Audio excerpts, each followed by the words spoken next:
What's up, everybody? Welcome back to Rock Fragrances. My name is Mike. Let's get started.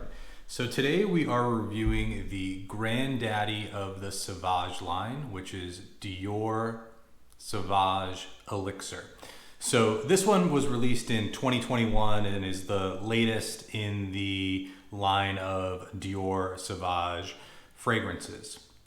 This one here is a warm, somewhat fresh, and I'll talk a little bit about what I mean by that in a minute, spicy type of fragrance. And if I were to categorize this one on Fragrantica, I would actually categorize this as a dark Fougère.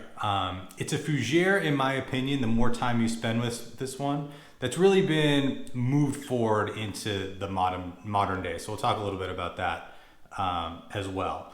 First, let's just take a look at this bottle. This is a 60 milliliter version of this fragrance. Really nice, very similar to the other Sauvage flankers. You get this nice dark black and blue type of bottle. Really nice cap here. Dior does a really nice job with these magnetic caps. And yeah, all around just a really nice, clean presentation on this one. So let's get right into it. Let's hit the juice. Really nice sprayer on these Sauvages, as always.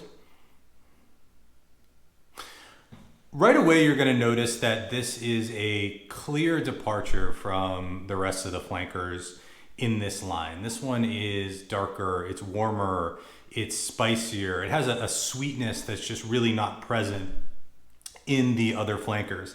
Even compared to the EDP version, which I have here, when you smell this one, you still get that ozonic, metallic, kind of a creamier type of citrus for this one, which in my opinion skews these other fragrances a bit more casual, a bit younger. I mean, I really do like the EDP version of this, but in my opinion, the Elixir that we're talking about today is the cream of the crop when it comes to this line. The spiciness up top, you really get some of these warm spices. There's nutmeg here, there's cardamom. There's really just a roundness, a softness, and a sweetness to this fragrance. There's nothing scratchy about this. There's nothing overly loud.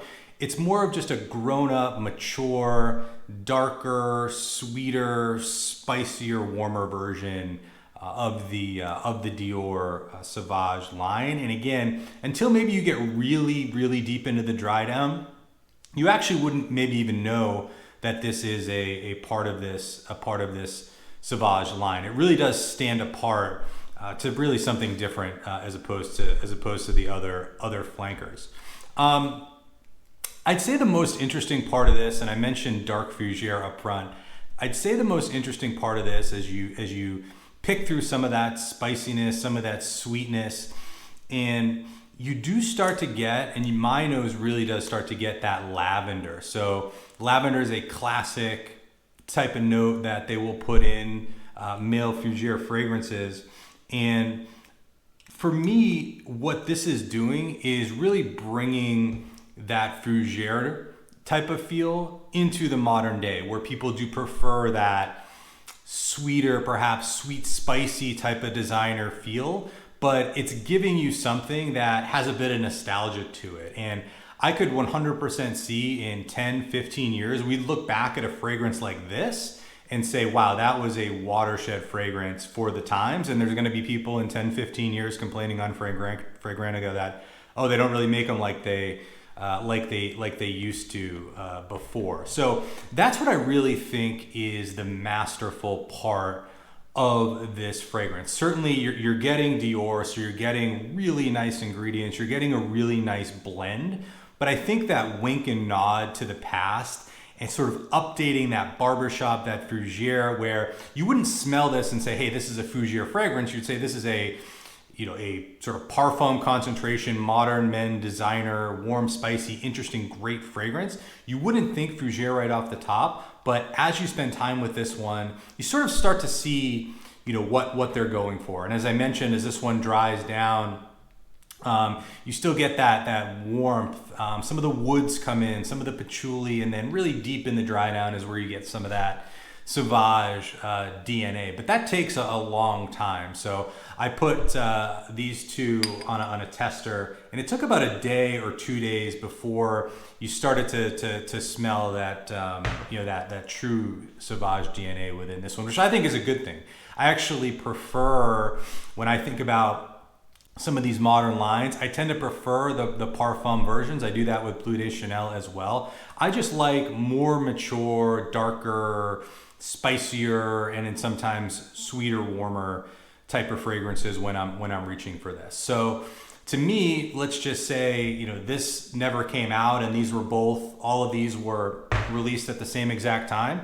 I would actually only probably purchase the Elixir version. I really like it that much, even compared to the others in the line. Look, I mean, these are going to be classics as well. They're great fragrances for what they do, but this just brings it to a whole nother level, and I'm super happy that Dior released this line. As far as performance and occasion to wear this one, this is a beast. So you can easily go pretty light on the sprayer on this one. A couple sprays of this, I think you'll be fine. When you get into these higher concentration fragrances, you need to really be careful, because you can go nose blind to them relatively quickly. So you might spray them on and say, oh gosh, I don't smell this one, let me hit myself a few more times. Whereas the other people in the room with you are gonna say, geez man, why don't you relax a little bit on that sprayer. So something to be careful of. I mean, this is plenty strong, very highly concentrated. Interestingly, I do think this one has some versatility. When I think about the Parfum concentration and some of that darker, sweeter, spicier type of feel to this one, certainly cooler weather, nighttime, I think this one would work both in casual and in date settings. I mean, this is just kind of a mature, really almost a signature type of statement type modern fragrance in my opinion. As far as longevity on this one, again, it is pretty beastly. So 8 to 10 hours. If you hit your close with this one, it'll last even longer than that. So, really what this just comes down to, it's a mature, more refined version of the Sauvage DNA. And I think they did something interesting with that wink to the past and that Fougère element to it. Really just the highest quality, most mature of this line, and I think a much improved version of this DNA. For me, this is easily a 9 out of 10 fragrance. If you like darker, more mature type of scent that still has that modern warmth and sweetness, but enough backbone with some of those woods and patchouli that gives you that nice modern masculine scent, I would say you really can't go wrong with this one. This one will get knocked in the community a little bit just because, let's face it, I mean, they're giving you less juice and it's a more expensive fragrance. But I would say if you have the option and a clean slate, if you're looking at the EDT, the EDP, the Parfum, and then you're looking at the Elixir, if you only had to pick one, I'd say certainly try both of these. But in my opinion, the one I would reach for is this. And part of the reason for me is I like the quality of this. I know this one is going to be popular well into the future, but I also don't really like going out in the world and smelling like everybody else. So this is a way to cheat a little bit. Sort of you're getting that Sauvage DNA, the prestige of a Dior fragrance, but you're not going to smell like everyone else out there. People walk by. I mean, I go outside and take trips. I smell the Sauvage DNA everywhere. I do not smell this everywhere, and I don't know if I could detect, I don't think many people could detect that this was a Sauvage out there in the world. So 9 out of 10 for me. I'd say this is if you're trying to choose one, this is the Sauvage to get. Anyway, that's the review. Hope you enjoyed it. If you did, please like, comment, subscribe. Until next time, take care, and thank you.